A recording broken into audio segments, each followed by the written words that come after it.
Do you have any experiences of your closet? Anything ever rustle inside of your closet? Have you ever heard any strange sounds inside your closet? Ever get a weird vibe about your closet? If so, you're going to want to watch this one. Welcome to my home. Won't you join me? We'll pour your favorite beverage, light a scented candle, and prepare yourself for today's true tale of the paranormal with Neferkefri, your hostess with the ghostess. Many of us had that childhood fear of something being in the closet, whether it be a monster, a ghost, whatever the case may be. Today's story deals with the closet. My closet in my apartment that I rented during grad school at the University of California at Santa Barbara, where I was working on my master's degree in anthropology. My apartment was on the second floor of a building in the student ghetto known as Isla Vista. And everything seemed perfectly fine. The apartment was really nice. It was a 2-bedroom. Our bedrooms were over the carport, so the cars parked basically right underneath where our 2 bedrooms were. And then the rest of the apartment had the apartment underneath it that was on the first floor. Now my closet was along one whole wall of my room. And it had those doors that opened up kind of like accordion style, you know, and the doors had little slots in them that looked kind of like Venetian blinds, but they were wood, not, you know, that cheap plastic of Venetian blinds. And so I would be in bed, getting ready to go to sleep. And my usual practice was I would sit up in bed and read for about 20 to 30 minutes and then lie down and go to sleep. So I wasn't yet in that liminal state between waking and sleep, you know. I was wide awake and reading. And I'd be, you know, laying there in bed with my book and reading. And all of a sudden I would just hear just real faint sounds like, you know, clothing being moved. Not to where the hangers themselves were moving, but where you could, you know, just hear the rustle of cloth rubbing up against each other. And the first 3 times or so that it happened, I thought it was my apartment mates. And so the first time I didn't say anything, but the second time it happened, I went and knocked on their door. They were both wide awake reading in their beds too, like I was, and they insist they weren't making any sound. And I was just like telling them, that's so weird. It sounds to me like something's moving in my closet. And so the first time that I told them about it, which was the second time it happened, they laughed it off. I laughed it off. You know, we go back to our respective reading spots in our rooms and commence with our nightly rituals, you know, before going to sleep. Well, this happened like maybe 3 or 4 additional times. And 2 of those times, I went right when it happened to their door and told them about it. And this time, you know, they were kind of wondering what was going on. And they came into my room to check out my closet, you know, and we opened it up and we looked in there and we kind of moved stuff around and there was nothing amiss. Nothing looked like it had been moved or shifted. And they even said, does this sound like this? And they'd kind of start moving my clothes, you know, against each other. I'd be like, yes, that's exactly what it sounds like. Like someone's in there rummaging through some of my clothes.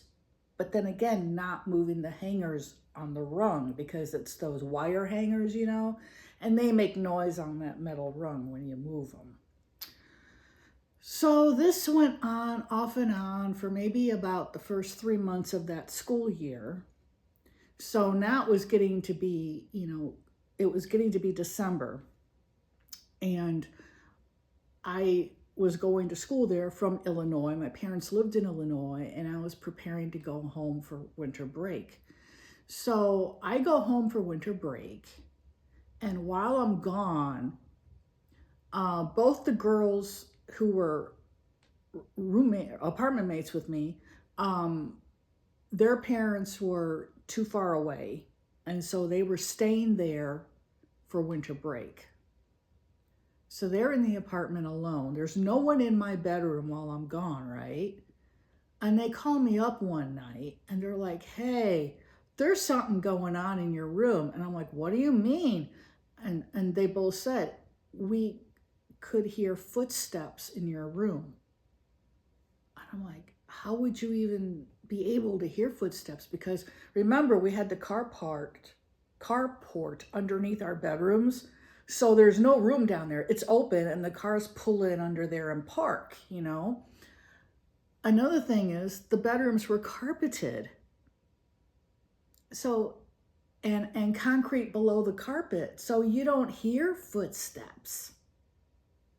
You know, your roommate could be in there, you know, bouncing around on the floor and pounding their feet, and you're not really going to hear much of anything. And I was just like, are you sure? I mean, come on. And there was no apartments above us. This building only had 2 floors. And I said, what if someone was on the stairs, you know, outside our apartment? Because our apartment was in the back corner of a U-shaped apartment building. So this one set of stairs that went up to the 2nd floor was on our side of the U. And once in a while, when people would be coming up the stairs, especially the guys, because they were bigger and heavier than us girls, you'd hear them. I say, you sure it's not someone out on the stairs? And they were like, no, it doesn't sound like that. It sounds like someone's in your room. And I was like, well, did you check? And they said, that's why we're calling. We want to go in there. And I'm like, just go in. I trust you guys. Just go in and check, you know. I go, okay, hang on. And they go in, you know. This is back in the day where the phone's attached to the wall, so they can't move the phone and go in there with it. And they come back to the phone and they tell me, everything looks fine. We opened up your closet. Everything looks fine. And we are completely confused now. And I was like, well, thank God he didn't find anything, first of all, you know, because my second thought was, what, you know, when they went to go check, when they put the phone down, my thought was, what if there's an intruder? And I didn't have time to say that to them, as I was scared for, you know, the few seconds they were off the phone, thinking, what if there's somebody in there? But no one was. So they come back to the phone. They say, no, everything's fine. And I said, all right, well, if it happens again, just go right in there. You don't have to call me. Don't wait. And I said, meanwhile, be sure you're keeping the door locked. You never know, you know. And they're like, yeah, okay, you're right, you know. And so hang up. Nothing else happened while I was gone on break. So then I come back. It's now early January, and it's the start of the winter semester. And everything is quiet in the apartment, you know, nothing going on. Well, then I had a dream one night. And in the dream, I'm hearing the rustling in my closet. And it seems quite loud now. And now in the dream, I can hear the hangers being moved on the rung. And in the dream, I'm in my bed, but I'm lying down in the dream trying to get to sleep. Now, to this day, I don't know. I can't be 100% sure that I was just dreaming, or if maybe I was half awake and I was actually hearing these noises and incorporating them into like a dream-like state so I could just, you know, fall back asleep. I don't know. But the way I remember it, it seemed to be like a dream. And I can hear the hangers being shifted around now, so there's a much more noise going on. And then all of a sudden, the accordion doors slowly open, and out steps this young Native American woman. And she's got, you know, the long straight black hair, high cheekbones, chiseled features, very, very beautiful, very regal looking. And she turns her head slowly, and as she does, she has her eyes closed when she comes out of the closet. That's another thing. Her eyes were closed. She turns her head toward me, and I'm in bed. And she opens her eyes. Bright yellow. Both her eyes were bright yellow. And then in the dream, or maybe not a dream, I sit straight up in bed and I pull my covers up around me and I'm just like, go away. In Jesus' name, go away, And this was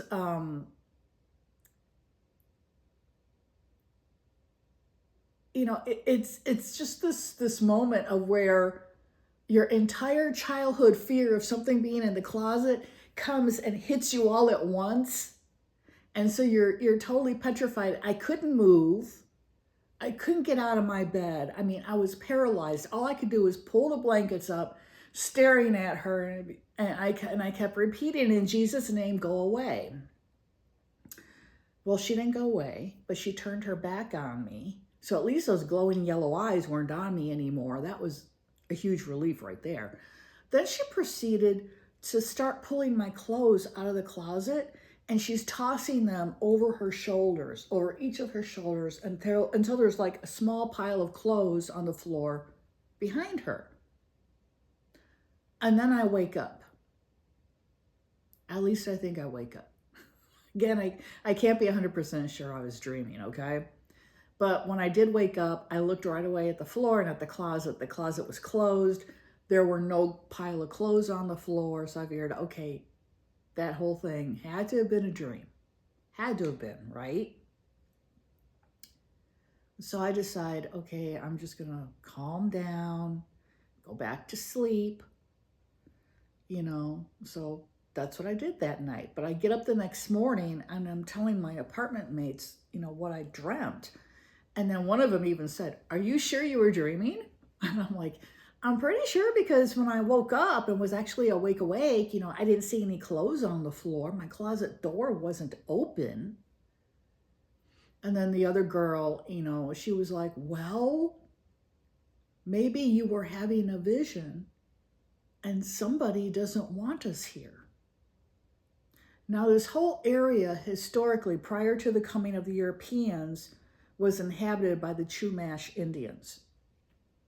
And they lived along the coast of California here. And so it could have been a native settlement right there. I don't know. I never really looked into it. I did ask one of my professors, and she was like, oh, they were all through this area of the coast. So chances are good that they lived right where your apartment is sitting. And I was like, oh, okay, well, because there's this Indian woman in my bedroom that is moving the clothes in my closet. And she was like, what? So I told her the whole thing, and she was just like, okay. And she's the one, my professor. She actually recommended that I use sage and sage out the room and just say, with respect, I ask that you leave us in peace. And I hope that you're resting in peace, So my apartment mates and I did this. We didn't just do it in my bedroom. We did it in the whole apartment. And then after that, nothing happened until June. So now it's June. We're getting ready for finals, the end of the academic year. And I would be going back home to Illinois for the summer. And it's like 2 nights before I'm going to leave. And one of my apartment mates had already left for the summer, and the other one, she was going to leave like the day after I did. And so, we're finished packing up the apartment. We have all our stuff out because we're going to sublease it over the summer and then come back to the same apartment in the fall, right? So the night before, 2 nights before I'm going to leave this apartment, I go to bed and I'm laying there in my bed and I'm just about to fall asleep when I hear the distinct, slight grinding sound of the wheels in the tracks of the closet on the floor for those accordion doors. And the wheels are making a squeaky sound because the doors are opening. And I was sleeping, my bed was on the opposite wall from my closet, and I was sleeping I was laying down with my back to the closet. And I'm like, oh no. Oh no. because after we had done the sage thing, we never heard or sensed anything after that until this night. And I'm laying there on my side going, no, God, please, no, please make it go away. Please make it go away. Please make it go away. And no, those little wheels and the tracks were moving as the accordion doors were slowly opening. And I'm just like, oh man, I gotta look. You gotta look, right? You've got to look. And so I flip over on my other side real quick and I look. The doors are half open. And I'm like, no way. Your brain just tells you, no, this does not compute. This doesn't make any sense. This can't happen. That's what your logical mind tells you. While all the fear is rising up. And my first thought was, I've got to get next to the closet in order to get out of my room, because the door leading into my room was right next to the closet. So basically there's no escape. I have to get right next to the closet in order to get out. And so I'm laying there, not sure what to do.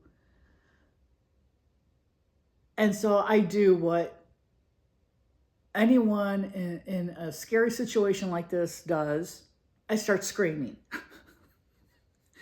My one roommate, who was still remaining in the apartment with me, comes running into my room. She throws the door open.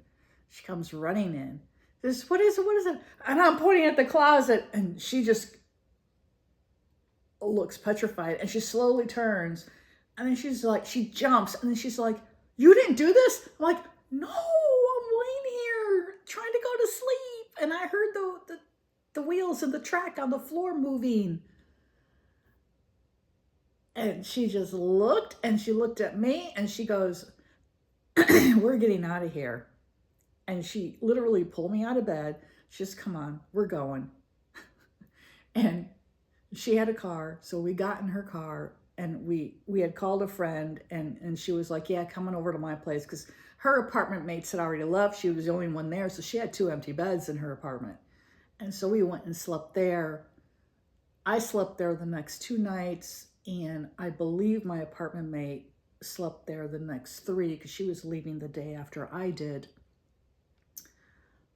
We both decided to forego signing the new lease for the fall. The people who sublet the apartment that summer, all we know is they didn't stay the whole summer, but they had already paid the entire sublease. Excuse me. So we weren't out of any money for that. We weren't, having to owe the landlord for anything, and they already knew we weren't going to be back in the fall. And I went and moved into a efficiency apartment on the other end of Isla Vista, as far from that apartment as I could get while still being in Isla Vista, so I could catch the bus to my classes. So that is the time there was an Indian in the cupboard. Literally. But do you have any experiences of your closet? Anything ever rustle inside of your closet? Have you ever heard any strange sounds inside your closet? Ever get a weird vibe about your closet? If so, you're going to want to watch this one. So that's the story of the Native American woman who was inside my closet, who evidently did not want me in that room. Why she never bothered my 2 apartment mates, we could never figure that one out. One of them thought that perhaps that woman had either been buried on that spot, or maybe she had died on that spot. But we don't know. It's complete conjecture. So there you go. I hope you enjoyed this one. If you did, I ask that you please hit the like button, drop a comment, let me know what you thought, because comments help to get my video out in front of new eyes. And please subscribe. I've noticed that about 57% of you are not subscribed, but you're still watching. So please hit the subscribe. That'll help me so much. I appreciate you all. Thank you. Have a wonderful day. This is Nefer Kefri, your hostess with the ghostess.